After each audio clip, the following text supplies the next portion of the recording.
Welcome to my channel. போன episode லாஸ்ட்டில் என்ன பார்த்தோம்னா, கிங் யோங்கியோ 2 பேருமே நல்ல ஃப்ரெண்ட்ஸாக இருப்பாங்க.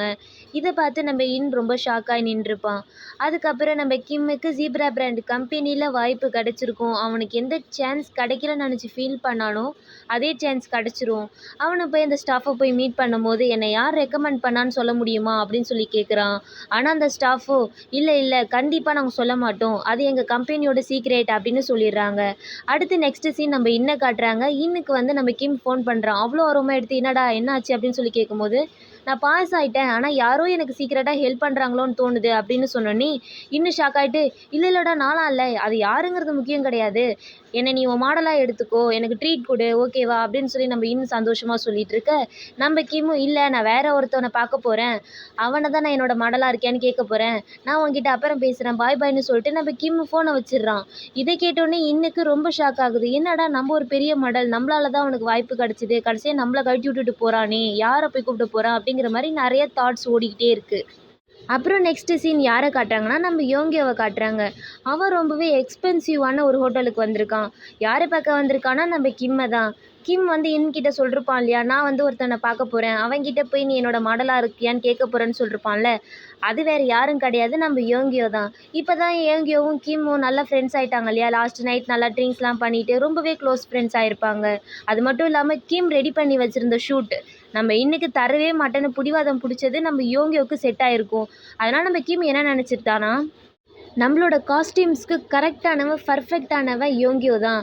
அதனால நம்ம யோங்கியோ கிட்ட மாடலாக இருக்கியான்னு கேட்கலான்னு சொல்லிட்டு தான் இப்போ யோங்கியோ கிட்ட பேச ஆரம்பிக்கிறான். நான் வந்து ஜீப்ரா பிராண்ட் கம்பெனியில் செலக்ட் ஆகிட்டேன் அப்படின்னு சொன்னோன்னே யோங்கியோ ரொம்பவே சந்தோஷப்பட்டு, ஐயோ என்னால் தான் எல்லாம் நினச்சி ரொம்பவே ப்ளேம் பண்ணிகிட்டு இருந்தேன், ஆனால் நீங்கள் சொன்னதுக்கு அப்புறம் தான் இப்போ எனக்கு ரிலீஃபாக இருக்குது அப்படின்னு சொல்கிறான். இதை கேட்டுட்டு கிம்மும், எனக்கும் ரொம்ப சந்தோஷம்டா, ஆனால் எனக்கு இப்போ ஒரு மாடல் தேவை, நீ என்னோட மாடலாக இருப்பியா அப்படின்னு சொல்லி கேட்டோன்னே யோங்கியோ தயங்கிக்கிட்டே, அது வந்து நான் ஒரு டெலிவரி பாய், அதெல்லாம் செட் ஆகாது அப்படின்னு சொல்கிறான். ஏன்டா டெலிவரி பண்ணுறவங்களாலலாம் மாடல் பண்ண முடியாதா, நீ ஏன் இப்படி யோசிக்கிற அப்படின்னு கிம் கேட்குறான்.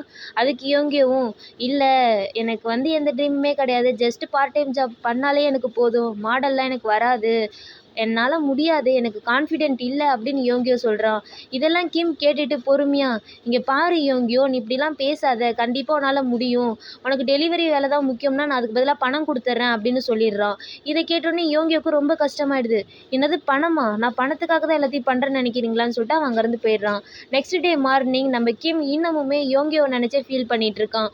ரொம்ப ஆர்வமாக வந்து, இந்த மாடல் ரெடி பண்ணுறியா, இந்த காஸ்டியூம் பார்க்குறியா அப்படின்னு சொல்லிட்டு அவன் மட்டும் பேசிக்கிட்டே இருக்கான். ஆனால் கிம் கண்டுக்கவே மாட்டான். உடனே இன்னும் வந்து, நான் பேசுறதை கேட்குறியா இல்லையா அப்படின்னு சொல்லி கேட்டோடனே கிம் அவனை பற்றி பேசிகிட்டு இருக்கான், அதாவது யோங்கியோவை பற்றி. அவன்கிட்ட நான் அப்படி பேசக்கூடாதுன்னு சொன்னோன்னே, எவன்டடா, நீ எங்கேயாவது கொஞ்சமாச்சும் அக்கறையாக இருக்கியாடா, இது உனக்கு எவ்வளோ பெரிய ட்ரீமு, எவ்வளோ பெரிய வேலை, போ நீ என்னத்தையோ பண்ணிட்டு போ, நான் சொல்கிறதே கேட்க மாட்டேன், உனக்காக நான் தான் அலைஞ்சிக்கிட்டு இருக்கேன் போயிட்டுருக்கேன் அவன் ஃபீல் பண்ணிவிட்டு அங்கேருந்து கோவமாக கிளம்பி போயிடுறான். இன்னும் அங்கேருந்து போனதுக்கப்புறம் இவன் ஏன் தேவையில்லாமல் கோவப்படுறான், ஒரு வேளை நம்ம தான் கோவப்பட வச்சிட்டோமோ, ஒரு வகையில் அவன் பேசுகிறது எல்லாம் கரெக்டு தான் அப்படின்னு கிம் புலம்பிகிட்டு இருக்கான். அதோடு அந்த சீன் கட் பண்ணிவிட்டு நெக்ஸ்ட் சீன் நம்ம யோங்கியோவை காட்டுறாங்க. யோங்கியோ டெலிவரி பண்ணுறதுக்காக வந்திருக்கான். பட் பார்சலை கொடுத்து டெலிவரி பண்ண சொன்னவங்க தப்பான பார்சலை கொடுத்துட்டாங்க. இருந்தாலும் நம்ம யோங்கியோவை போட்டு வாங்குவாங்கன்னு வாங்கிட்டு நம்ம யோங்கியவும் எவ்வளவோ சொல்ல ட்ரை பண்ணுறான். இருந்தாலும் அந்த ஆஃபீஸர் கேட்கவே மாட்றான்.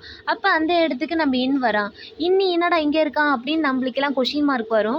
நம்ம இந்த கம்பெனியில் தான் மாடல் ஒர்க் பண்ணுறதுக்காக வந்திருக்கான்.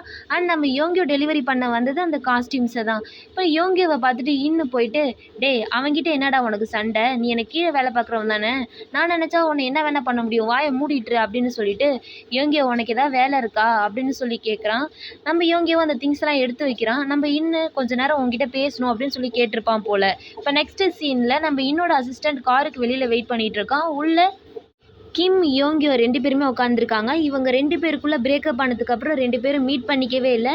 அப்படி மீட் பண்ணிக்கிட்டப்ப தான் இவன் ஆக்சிடெண்ட்டாக ஓடி போக நம்ம கிம் மேலே இடிச்சு அது ஒரு பெரிய பிரச்சனை ஆயிடுச்சு. அதை விட்டுடுங்க. இப்போ இவங்க 2 பேரும் என்ன பேசிக்கிறாங்க, அடுத்தடுத்து என்ன நடக்க போகுது அப்படிங்கிறதெல்லாம் நெக்ஸ்ட் எபிசோட்ல பார்க்கலாம். Bye bye friends.